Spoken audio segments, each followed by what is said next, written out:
Hello everybody, hope you're well and had a great Easter. Kids are back tomorrow, woohoo! Things are looking up. We've had a few days off from the job, but we've took delivery of the steels. They've all been fabricated and they've arrived. Tomorrow is Tuesday, Bank Holiday Monday today, as we are recording. So the timber hopefully will be here tomorrow, start the floors. We've got a bit of a slow and steady start to the week. We've got a lot to work out in terms of heights, of floor heights, that sort of thing. Got to go through everything. Get it all right, which will make the coming weeks a lot easier. So, back end of the holidays, slow and steady week. We'll try and get a lot done. Here we go. Well, the most important thing we've had to do is get the level from the hallway, because that's going to be a finished floor level from the hallway over to this point here. When we haven't took it off the kitchen floor, the existing kitchen floor, simply because that floor is also coming out and that's having underfloor heating in there, so that's a solid floor beneath there, so that's already hardcore concrete, all that sort of stuff under that. So we're going to go from the hallway floor that way, then this floor, existing floor and this floor all goes through in one. So we've done that and we've come round and we have got to our, what we're calling our, where are we? Finished floor level. That's that. So that's line there. So that line is perfectly level with the hallway. Now from that, then we've worked backwards, i.e. down. So off that, we need to know thickness of the floor, finished floor, which they're having a LVT, a vinyl glue down. So that's only a few mil on there. So we've only given it 5 mil. That's going to be fine. It's not being an issue there at all. So that's taken into account, and the joist taken into account, height of the joist, and then the actual flooring itself, chipboard flooring, 22 mil, and all that equates to whatever that measurement is, which takes us down to there, our bottom of joist line, or as we call it, the bodge line. Suits the job, doesn't it? So what we're going to do now then is build this wall up to that line and take it all the way across. Now we don't obviously level across there, we take a level, we take the actual measurement itself from there, and then we level it to over there, and over there where the steel's going. On that profile there, it's just blending into the background, and then onto this one there. So that line, bodge line, as I say, as we're calling it, has now been transferred all the way across. So what we've got to do now is put a course of cuts in across there to that line, across there to the line that's onto that one, which will go around to that one there, which will then, we're going to take a bit of block work out there and then rebuild that in engineering bricks to create a pad stone. I'll tell you why I'm doing that in that way in a sec, a little bit later on. And once that's on, then that level will go over to there, and that's our steel, which is there. That's one of them. There's two of them that get bolted together to form our 350 mil thick wall, which will go across there. Now it's all very complicated to talk to like that. All will become apparent once it's all done and once it's in. But really, if you get a laser level, a rotary laser level like this with a receiver, it's all extremely simple. All it is just getting the levels over and then working down. But you just need to be sure of what your floor is made up of. Thickness of your joists, thickness of your finished flooring, underfloor heating, is it going above, is it going in, that sort of thing. As soon as you've got all that sorted, it really is quite simple. And I'll just show you over here. Also there, you see that's that level there as well.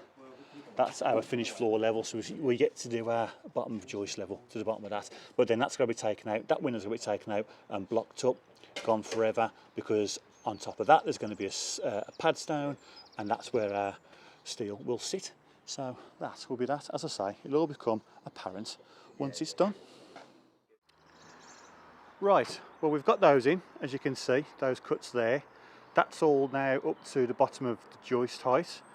Lads are over here recreating that famous New York picture in an alternative reality where they're all scared of heights.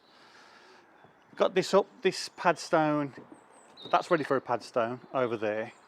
This isn't a pad stone, as you can see. But if I was to put a pad stone there, which is what you're supposed to put steels on, because a lot of what are they called? Building inspectors don't like to see this now. They want to see steels on a pad stone. However, if I was to put a pad stone there, it wouldn't be tied in around the corner. It would just be on its own there with a steel on it, and there'll be nothing stopping it, especially as we're putting it on. to move it. So I thought that that would be better, binding that in all the way around there like that. And if they make us change it, then we'll have to change it, but I think that's better. So there you go. So once a actual pad stone goes on top of that there with a 10mm bed underneath, it'll be the same height as that, ready to go in. And as you can see, we've done those cuts along there as well, so we're all ready now. That's all the fiddly bits done on the bank holiday, which will be nice. I'm just going to use a bit of comp up by getting this steel on, which is actually been fabricated into a lintel for 150mm cavity. So as you can see, it's just an I-beam, 253 I think. It's a big boy. I'll tell you why they've been over-spec'd a little bit later. I know I say that a lot, but I will do. With a plate underneath, ready for to form the cavity, to form the bit on the front, which you'll see in a second. So because it's a steel, it's heavy, so we'll set the camera up, we'll get it on, and then we'll get a level on it straight away, and then we'll see how far, see how good we are while doing it. What do you reckon? Great. yeah, great chap, great chap. Right.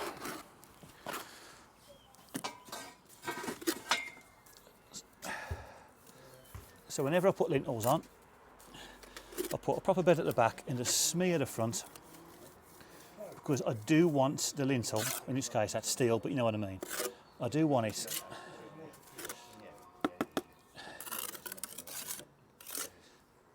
to fall towards me a bit, just to help the cavity tray do its thing. Just not push it. Right then, let's struggle with this for the next 10 minutes.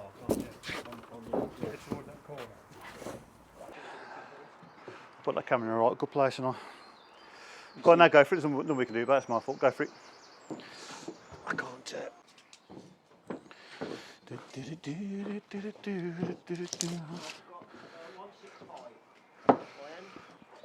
I have got 167, we'll leave it there. We'll leave it there. Right. So, who's a what? What do you call me? See how good our lies level is. Nothing to do with me, this. I think it's going to be 50mm. Got a pig in it. Well, there we go. Right, so, and this is testament to the laser level. Yeah, absolutely. Why not? Beautiful. Yeah, of course I will. Yeah. Right. Right. Okie dokie. Sound. Okie dokie. Got our pad stone on now. That's the height just. I have tried to get it as spot on as I can. I don't think I've succeeded really. It's a bit difficult to, if you laser leveling everything in the old, the old dip method, you can't really dip onto that because it's in the wall, isn't it? So it's a bit difficult. So I've marked on the wall where I wanted it, bottom of steel, and I've gone as close to that as possible. But I've sort of erred on the side of caution. So if anything, it's a couple of mil low. We'll see when we get it on, we'll get a level on it. That's just so we can put some shims. We've got some 1mm shims that we can put on top of the pad stone and under the steel to level it back up, which is a perfectly acceptable way of doing it. But if you're too high, then to get it level, it's never going to be miles out anyway, but if it's too high that end, well, if it's too high there, that means then you've got to pack this end up, and then that can throw out all your coursing when all the bricks and the blocks tie into this steel this end.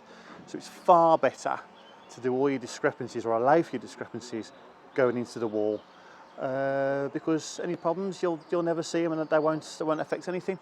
So that's it really. Now we've put them like this, I should say. We've got them round because I'm going to start building the external courses round here now. I can't go anything internally because the joists have got to go on. As you can see, the timber has arrived. So we'll be starting that by the end of the week. Definitely by the end of this episode, you'll see it all going in. But for now, we're going to concentrate externally, get some walls up. We've got 2 courses to go along the front. Then that is it then. Because these doors here are being emulated up there, where these pair are, or these 3 people are, Kyle, Larry and Mo, which you decide. Because they're going to bifolds here as well, with like a Juliet balcony. You Can't, obviously you won't be able to walk out in it, but that's what's going there. So there's not a lot of building going on, only, well, it's that again, downstairs, once again, hence the steels, because this wall's going up. But put them like this, because our old friend, the mag drill, is back on site, and we are going to put our joists from that wall into this steel, and to do that, we're going to put a piece of timber in the web of the steel, bolt it all in, and to that we need holes, and for that we need the mag drill, which is excellent. It was an Amazon bargain basement brand, and it is Evolution, which is a good brand to be fair, but 120 quid I got it from when I bought it a few years ago. It's been in every job since. Excellent. These holes are for the spacers to bolt these two steels together and giving it 150 mil cavity, so we can't use those for our timber, so we've got to drill our own. So Richie's going to work out now where the actual joists are going to be, so he doesn't drill the timber where the joist is going to hit. So he's going to work all that out whilst I'm building this, and then we'll crack on.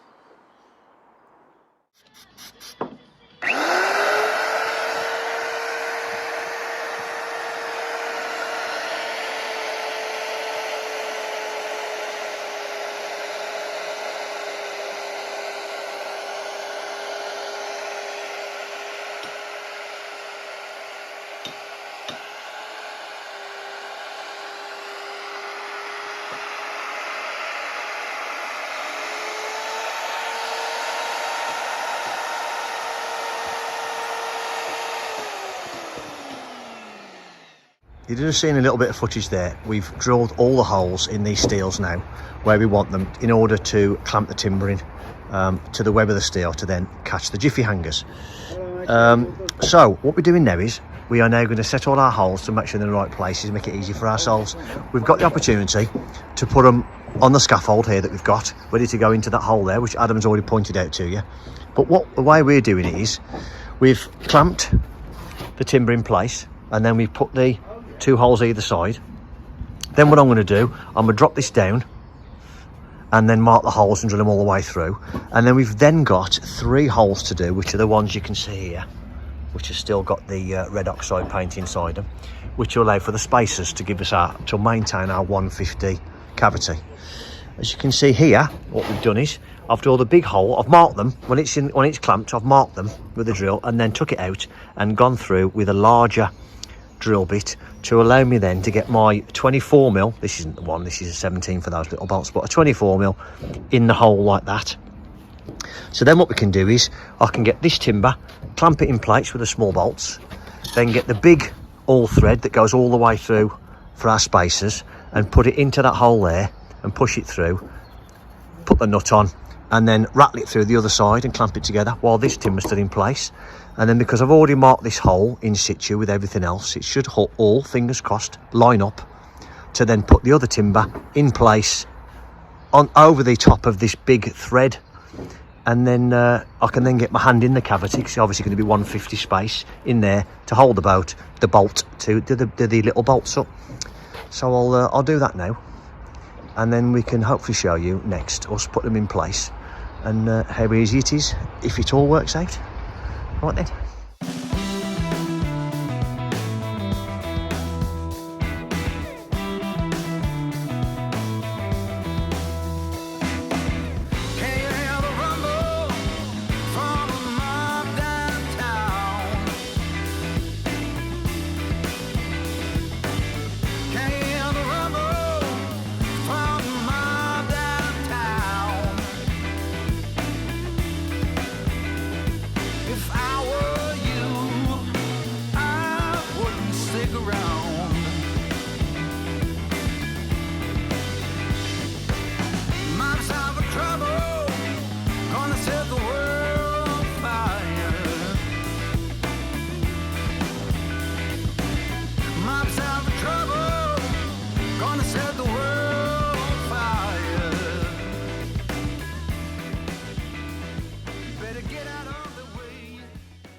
Right, just a bit of an update. Rich and Matt are sorting that steel out in terms of drilling through, like we said earlier, getting the timbers ready all for it. All that will be explained in a lot more detail in the other half of this video, because this video is going to be half getting ready for the joists, doing as much as we can before the joists go on, and then handing over to Rich, where he's going to start putting the joists on, putting the floor in, which we can work off, which we need to do because I am sort of running out of things to do until it's done. I've got them 3 course on. That is, and that reveals, obviously, see it better from here. Those reveals now are set in place, and that's going to be, it's a bifold door, but technically it's a window, because obviously you're never going to be able to walk out of it. It's like a Juliet balcony kind of thing to it. So that's that. I really can't go too much higher than that, especially if I'm running through here. In case things start to move and whatnot, I can get those in down there. I really need to start backing it up, and I can't back it up until the joists go on, because again they're going on this wall, so I can't back it up just yet. So I'm going to get this course in across here, about 3 or 4 in maybe, and I want it to be dead flat. Obviously everything that we do, or I do, I'm trying to build something, of course it needs to be plumb. Obviously that goes without saying. Do the best you can with it and get it as flat as absolutely possible, always. However, where this is more important is because, and I don't think I've really explained this up to now, from the lower ground floor, actually the floor level, up to the top of that block there is going to be rendered all the way around. And then from the top of that block onwards up, it's going to be clad. So any discrepancies below that can be rendered out, whatever. You don't want them, but if you make a bit of a boo-boo or something falls, wet blocks, wet bricks, whatever, it can be get over. Here, from this point on, you can't. There's buttons to be screwed directly onto the wall here, and we don't want to go down the road of having to pack them all out and get them all flush and do all that sort of thing if it's all over the place. So I really do have to take my time with it. Hence, a few courses at a time, go in, back it up, come back out, let it all go off and do it that way, which I can't do yet because the floor's not in. And then we'll, when that goes in, we'll be able to do it. So what I can do now, get this course in here, I'll get about 4 course in, up to this point here, because what's going to happen here, and again I really haven't explained this element of the job, is that this old utility here is going to be half rebuild, half conversion. So it can be incorporated into this room here. There's going to be a doorway, not a door, a doorway, be able to walk through into the utility, and then we're stealing a bit of space off the garage as well. So all that roof's got to come off and all that got to be redone, and that's sort of down the line a little bit. We're going to have it as 2 different entities, so we're going to concentrate on all this first and then sort of add this on later. So this wall, finished kind of idea, will come down and then return here where there'll be a back door here and then into that wall, and then that becomes the utility. But we're just going to come down here for now and leave wall ties out ready to build a bit of a nib for wherever this door is going to be. Internally, once all that's done, that internal wall then will come round and just come 90 degrees straight round into the reveal of this door here. So when you're in this room, it's all just one flush corner into that room there. So that's that. But obviously it's a bit awkward at the minute because we need to maintain this space down here. So we're treating it as 2 separate phases, if you like, to get around there. So once that's in, then I can, there's not much more I can do. I've got about 550mm nib to build where Mick's stood there now to form the other half of the doorway. That's why he's putting those wall starters on. Again, all this is going to be internal here, which is why there's no engineering bricks there. I've bedded damp on, well I've put a damp in, which I've bedded it on. I don't know what bedding it on does, but whatever. Which I'll continue across there. Why have I done that? Well, that's a good question, I wish I knew. This has come out the ground here, so I'm treating it as if it's a single story extension. We're out the ground, you put a damp in, floor level, and away you go. So that's what I'm doing there. I don't know if it's doing anything. I don't know. It's not returning around here, it just ends there, because that's obviously above the door. That's way out the ground, you know what I mean? So I don't know if it's doing anything really, but it just looks, that's the floor, that's an extension. I've done it, so there we go. Another thing which I've done as well I do this, I overthink this every single job that needs to be rendered. I've lost the bond a bit here, simply because I like the weep holes equal. So there's one every end, equal the main team, that's the reveal. And then every 2 blocks it's in. And when you get to the middle, sometimes you get lucky and it works out, but in this case it hasn't. So I've put a cut in there and I've put a weep hole either side, so we're evenly spaced. If I put just one in, then my eye always goes to it on jobs. I don't know whether everybody else's does, it really matters, but they're equal now, even though I've got 2 that close together. I don't know, again, probably an overthink. So going over that, then you lose the bond a bit, but it's below a window, so he's not actually carrying any weight. As long as his corners are right all the way down there, which they are, then that's that. Cavity trays in over that lintel. When I come to do this, what I'm going to have to do is pull that tight just to form that lip, just to keep this bit higher. See that there? So any moisture that does get in forms that flow down and through the weep holes. A normal lintel would have all that built into it, and you just go for it. This being a steel and the plate doesn't. So just if ever you do it, just put it nice and tight there, just to form that lip.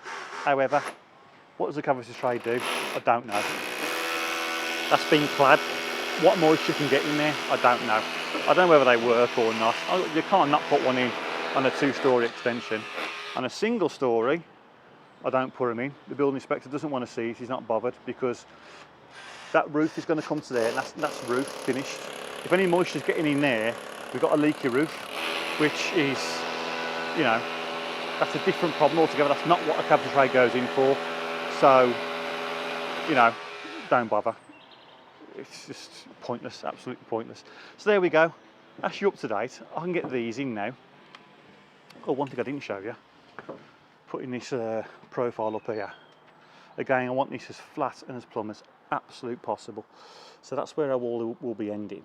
And what I've done, I've put a little offcut of line and clamped it between the wall and the profile. So that profile then is a line's width out.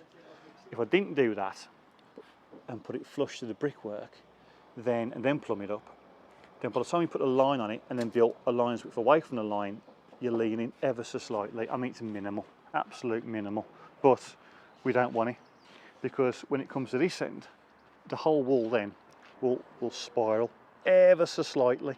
But if you're attaching battens to it, you're going to see it, and we don't want it. This is the main for a fairing. People walk around the side, this is what they're going to see. So it's got to be 100%. Oh yeah, what can I say? 100%, the best we can possibly get it. So there we go. That's up to date. That's a bit of rambling. Apologies for that. We'll get this review course in now, and we'll go from there. Okay. One of the last moments of truth for a little while, I hope. Hello, Matt. Hello, Ed. Hello, Rich. Right. It's Matt, not Arthur Askin. It depends who you're talking to, isn't it? Character. Woo! Right then, they're going to get this in here. That's gone off enough now, that Padstone has. That's going to go on because they're ready, because they've done all the work that we've already talked about. I'm going to go in, then we're going to put a level on it, and I'm predicting we're a little low that end, but we shall give it a go. Go for it. 1, 2, 3. Okay. Get top round there. Go. Right. Ready? Okay. Yeah. 1, 2, 3. So when? Hang on. Just hold yourself there. So. Get yourself in. Tight against that side if we had, yeah? Yep. Okay, there for the bearing. Yeah, we're good. You can go a bit further if you want to. Hang on, hang on. I'll lift it to me just a little bit more then. Okay, that'll do. Right, that's on in. the edge of the block brickwork. Oh, we had all take it all in a little bit. We'll measure it in a sec. Okay. We'll square it all off. Here we go. What was my prediction? A bit low that side. That end, yes, because a bit of a Spot on, look. sort of. As in, I was spot on right, we're out. The spot on, it's wrong. Yeah. No, I mean, I could get over that. One course of blocks will get over that. I mean, you know, but, well, we've got some shims, haven't we? We've got some metal shims, yeah. Some metal shims. We'll put one under, just for the sake of it. But, I mean, you know.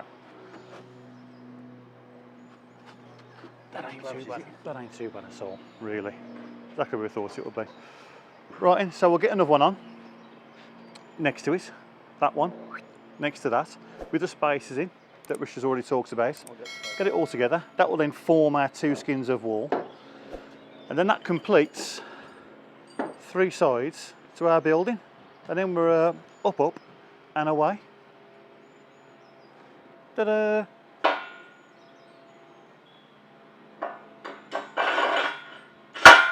Oh, beautiful. Okie dokie. 1 2mm steel shim under each one. Has bought it. Bang on level both ways. So we're happy, aren't we? We happy? I think so. I think As so. long as timber fits, I'll be happy. Yeah, we shall see. So all we need to do now is pull it 400mm this way to get it square, and we'll we'll be okay. Yeah. So we'll got to square it up now. That side and then this side, and then that's its final resting place really. Tighten it all up, and away we go. And then leave it to Rich and Matt to continue putting the timber in the webbing, and I'll go and build that wall over there. Trying to explain then, what we did was we marked everything while we had the opportunity on the floor, and that's what these big holes were for, to allow us to sit over these big bolts once it goes in. We've already tightened these are tight now onto the spacers, which you can see in between the steels there now, and that maintains our 150 cavity and obviously stops these steels from twisting and what have you. So put these in the hole now. He says, is it going to go in? God, maybe I will that way.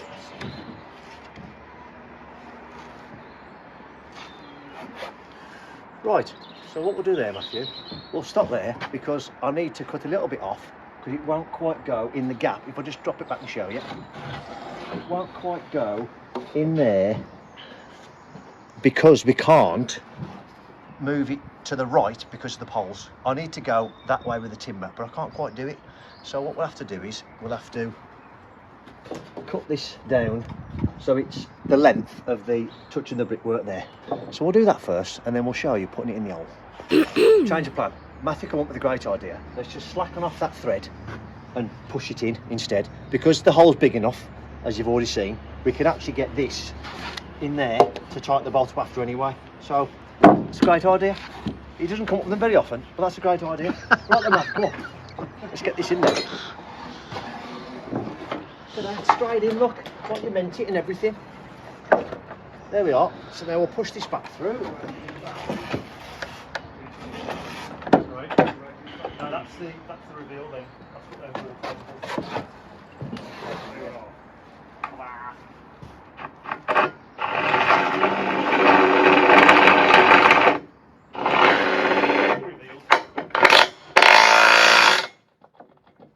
There we are.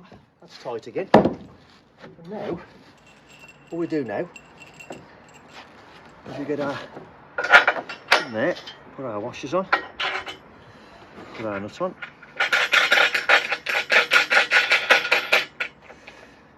Make sure it's seated right on your steel. And that's it. We can keep an eye on these now as we do the floor, and then before we cover it in we can check these bolts again and make sure they haven't gone loose. I've said it before in my videos, I don't like these because when the timber's wet these can slacken off, which is why I like using the turbo coat screws, but you haven't got the option with this really because it's a bit more difficult, but that's why I prefer to use them, not these, because they slack off. We can keep an eye on them. Let's put the rest in then, and we're done, ain't we? I think we are, mate. Excellent.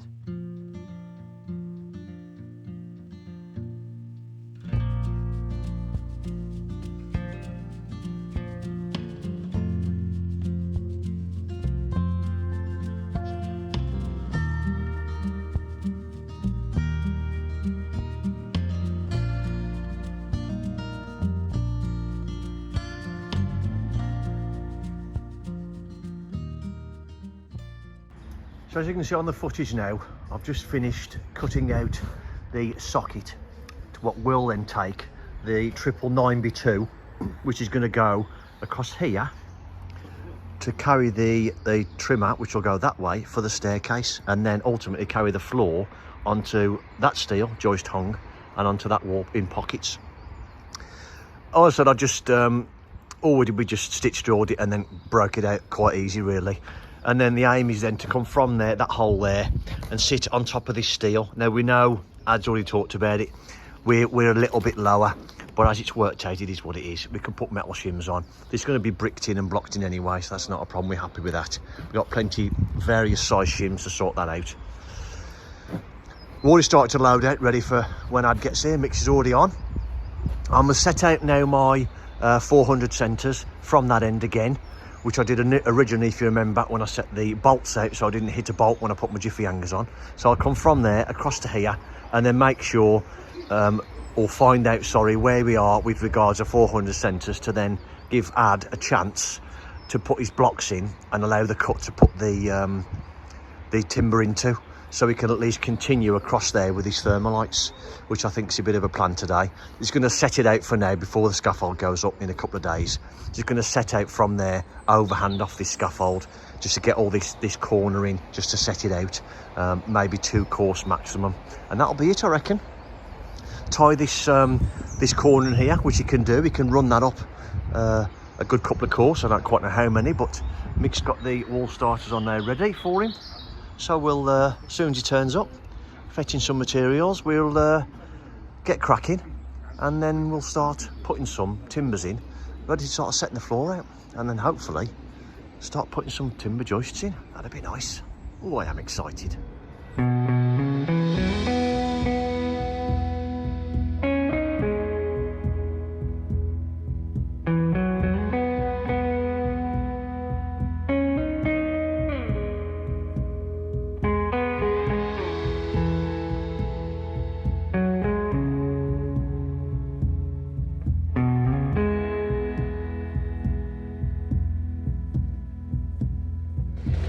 This is flipping to your left.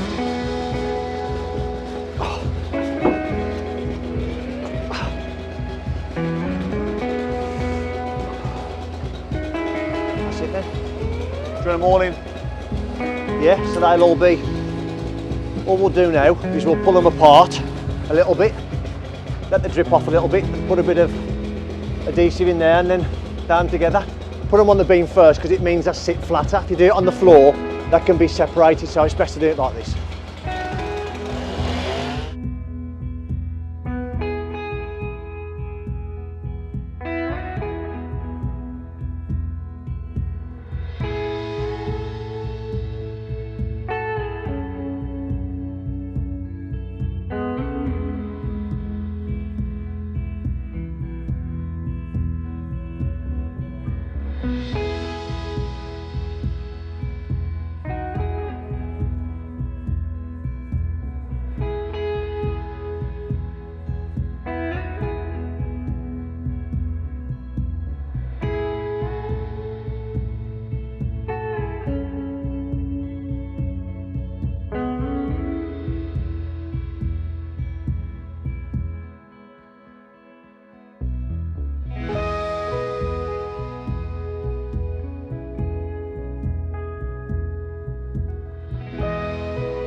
So you'd have seen from the time lapse that this floor is all now complete.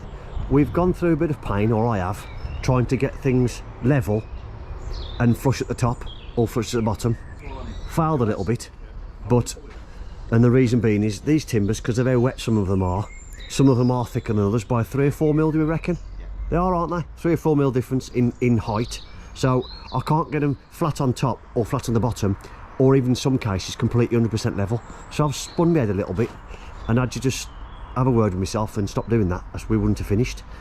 All I'm going to do now is I've just pinned the line down here, put a row of noggins in there now, just sort of hit and miss noggins in and out. Now I generally go for around 1200 with my noggins, so 1200 spacings depending on how wide the floor is.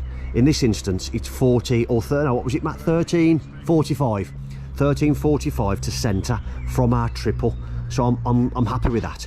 These are 400 centres anyway, 9x2 C24, and it's spanning 2.6. I'm happy this floor is going to have no deflection or any movement at all. So nevertheless, I'll still put a row of noggins down there. However, when it comes to this one, I will definitely put 2 rows in this one, because that's nearly 3 metres. So I'll split that and it'll be a metre. I think it's 1.20 m is going to be my noggin spacing, so I should do it on that one. But that's different. We'll do that next. So for now, I'll stick the time lapse back on and we'll get these noggins fired in, and then I'll talk to you about what we're going to do with this.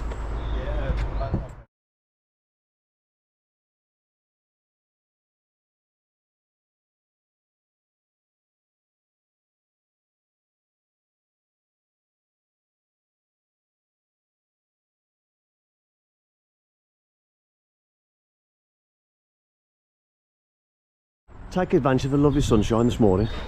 I'm going to cut these floor joists in now. We're going to joist hang as we did the other side onto there, even though we haven't got them yet. We're going to do them all in one go, and we'll come across to here.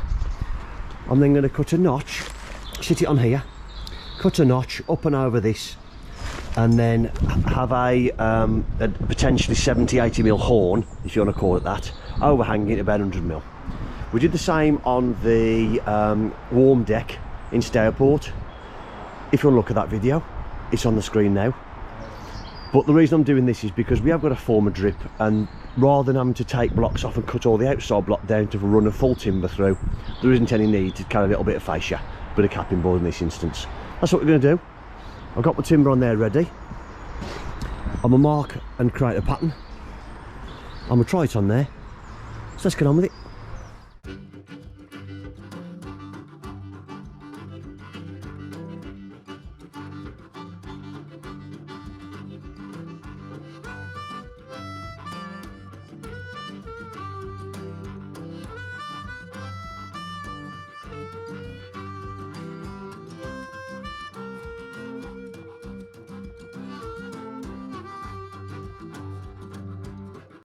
That's it, number 1 done. That'll sit, as I've already said, level with the underside of the ones in that room, so they all come through nice and flat, because there's a door opening, or not a door, there's an actual opening there which isn't a door, for you to make sure the ceiling looks nice all the way through.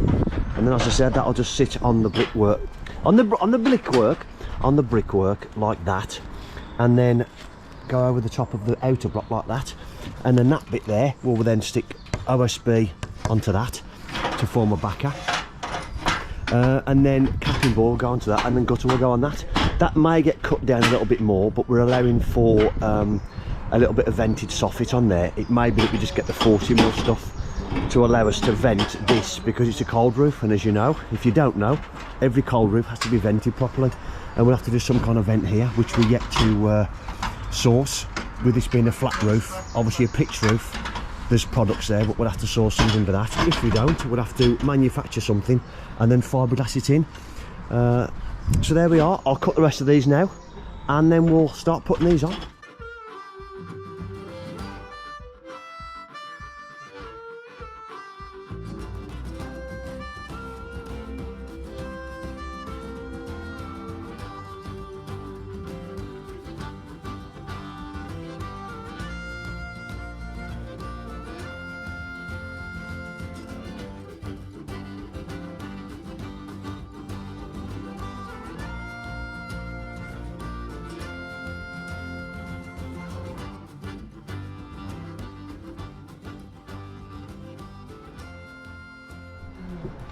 So hopefully you can see what I meant now. This side is sitting on the inner block work, notched over the top, and the remaining there is about 100 mil.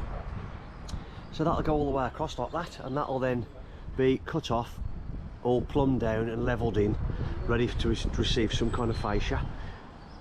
As always with roofing, that one and that one over there, that one and that one there are in the way. Putting a roof on, it's always the same. Scaffold always in the way. Let's take this bit of handrail off, so we can't put that one and that one in until that's changed.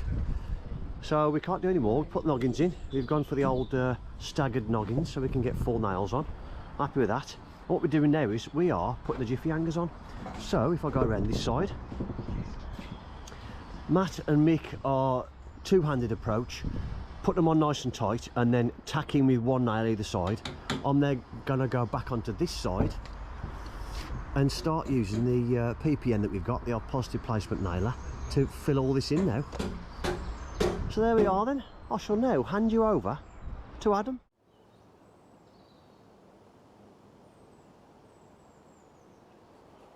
Well, it can take a cat. So that's that test passed. Beautiful. Well, cheers, Richard, Mick and Matt. That is, as you can see, a beautiful job. Stairwell is in.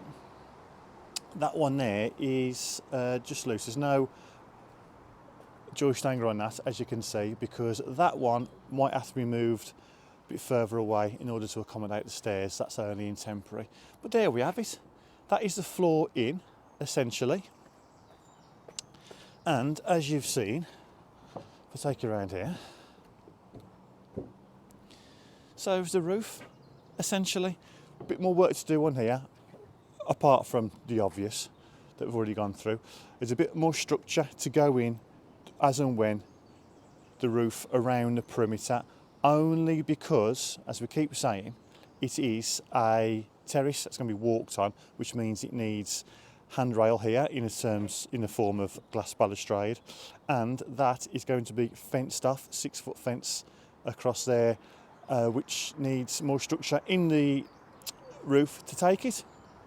So we'll cross that bridge as and when we come to it. But essentially, we are good to carry on.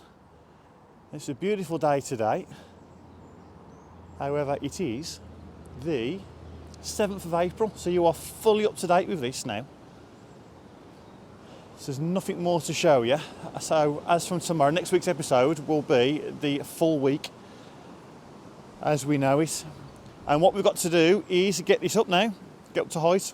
Scaffold's coming back on Wednesday, so I've got 2 days, weather permitting, to get this up to scaffold height all the way around, and then we are up and away. No more faffing, all levels are in, everything is done. All I've got to do now is build it. Right then, there we have it. As I say, fully up to date now. I know the episode, there's a lot of explaining going on, wasn't there, in this episode, but it was one of them weeks where sometimes you just have to go for it, such as the week coming up.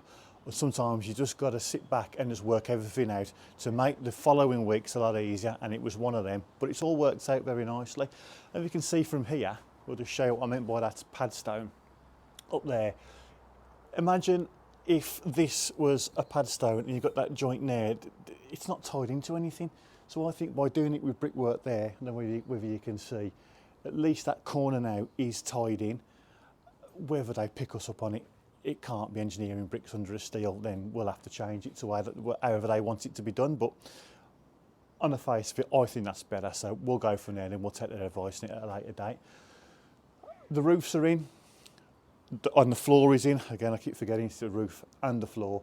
And there's, don't know if you can see from there either, that steel is, that's about 10 mil higher than the actual bottom of the joists. If we got that wrong and it was 10 mil lower than the bottom of the joists, then you can forget about having this nice smooth ceiling, flat ceiling throughout the two spaces. So we've got to make sure that was a little bit higher, so the joists sit lower, so then the plasterboard goes straight under it. It's all got to be pink board, all that sort of stuff anyway, but again, that's for a future episode. Got a cavity train up there, a bit higher than what I'd like to, but it's block works, only so high I can go. We need a venting system for the cold roof that is going to have to be over there. That's another episode as well, but we'll go into all that. Now, to answer one of your questions that has cropped up quite a few times in the previous video to this is how come we didn't, well, there was two actually, why didn't we tank the external face of this wall, and do you think that we should have potentially not put the cavity insulation in the cavity in case it gets wet and the problems that can cause? Well, in terms of the tanking, We were told, the fella came out who was giving us the quote for the tanking all this, which is a bit pricey at the minute, so we are looking elsewhere. So if you're interested, let us know in the comments or email us. Our email's in the bio. He said, don't bother. He said, you'll never be able to completely waterproof the outside of that wall. You can't guarantee it. Water will get there at some point, so there's no point doing it. You manage it all internally. Now, I know we've got a couple of American viewers and they do things completely different. They dig out all the way around and they've got a metre of walking space all the way around it and they can do whatever they want, and it's different. It's different over here. We just haven't got that space to do it. It's just not practical. So he says, don't bother doing it whatsoever. Plus, he reckons with this ground that we've looked at, the kind of soil it is, with that sandy clay stuff, some of it's rock hard as well. There's no moisture, there's no water there anyway. So he said, just don't worry about it. You've got a 440mm solid concrete wall, which is going to be concreted the outside of anyway. There's no water. All this is going to be a preventative measure. It's not. There's no issues that we can see that means water, moisture. If you think of moisture and water as two different things, water it's just not going to be pouring through this wall. It's just not going to be able to do it. Now, in terms of the insulation, if it covers the insulation, same reasons, twofold really. Water's not going to get in there. We don't, we just can't see how it can do to get in there and to soak all that insulation up. And secondly, you can't not insulate it. If you insulate it internally, then you've still got the issue, haven't you? If you're worried about that, then you're worried about water getting to here. The issue's still going to be there, but we're not worried about it. I mean, arguably, we'd never do it. But if it was my house, I'd be thinking, do I need to tank this? I don't know. Again, not something I would ever not do, I should say. But if this was my house, I'll be thinking, I don't know. It's a lot of money for something that to prevent an issue that we just can't see happening. But it's over time, isn't it? It's 7 years down the line of what happens and whatnot. But then, if the pathway there, if that's a non-permeable surface to it, and we direct all the water away down there, then even the water can't even get from the whatever. There's loads of ways for it, but of thinking about it, I should say. You can overthink about things sometimes, can't you? So it is going to get tanked. And in terms of thermal efficiency, 3 walls of this, the main walls, or what you can see here, isn't going to get tanked because that's technically above ground. Everything from this point onwards is underground. It's going to get clad internally in plastic. There's no way this heat. It's not going to be thermally efficient down here. It's going to be one of the warmest rooms we've ever been in. To that end, above us, we were talking about underfloor heating. What kind of system do we go in? Because to get our heights, do we go above it? Do we go below it? I don't like the idea of going below a 22mm chipboard flooring. And on top of that, it's going to get latex and then clad in LVT, which is vinyl, plastic base. How efficient is that going to be? I can't see it. Now, I haven't spoken to anybody who has said it won't work. However, I've got no experience of it being in a house and them going, yeah, it's fine, it's perfect. I just can't see how that heat can transfer efficiently enough through that flooring to warm the room efficiently. Yeah, you can blast it out, and yes, it will get warm over time, of course, but the whole point of underfloor heating is that you run it low and for a long time, and I just can't see it being efficient enough. To that end, with this room being as it is, this is all going to be underfloor heating under here. As I say, internal walls clad in plastic, with thermalite blocks, with 150mm cavity insulation, with 100mm in the floor, foil backed, whatever it's got to be, insulated in the ceiling as well, with a gaping big hole where the stairs are going to be, which is going to be an unprotected staircase because we're not concerned about fire regs here in terms of this staircase.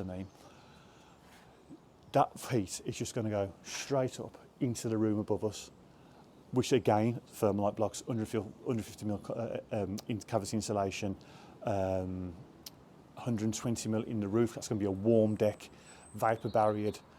That room, with this heating, we don't think that needs underfloor heating up there, or heating at all.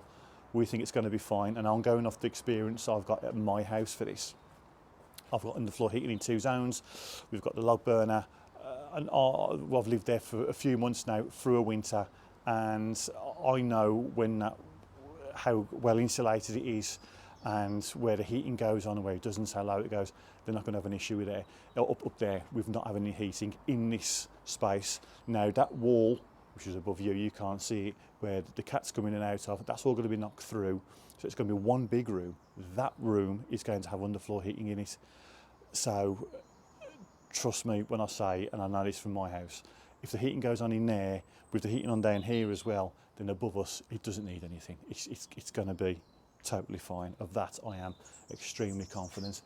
And we'll obviously see, won't we? But I've got no issues with that at all, which would mean that we haven't got to worry about anything up here now. The joists haven't got to be notched out for any pipe work or anything like that.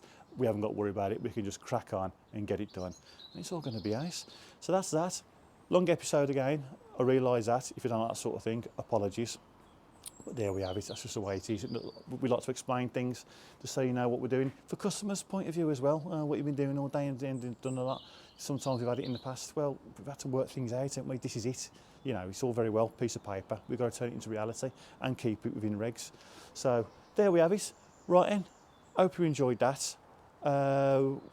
Next week, what are we doing? We're building. We're building and trying to sort out or starting the main finished roof. We shall see. We'll see how we get on. Weather permitting, fingers crossed, it's all going to be ace. So until next time, take care.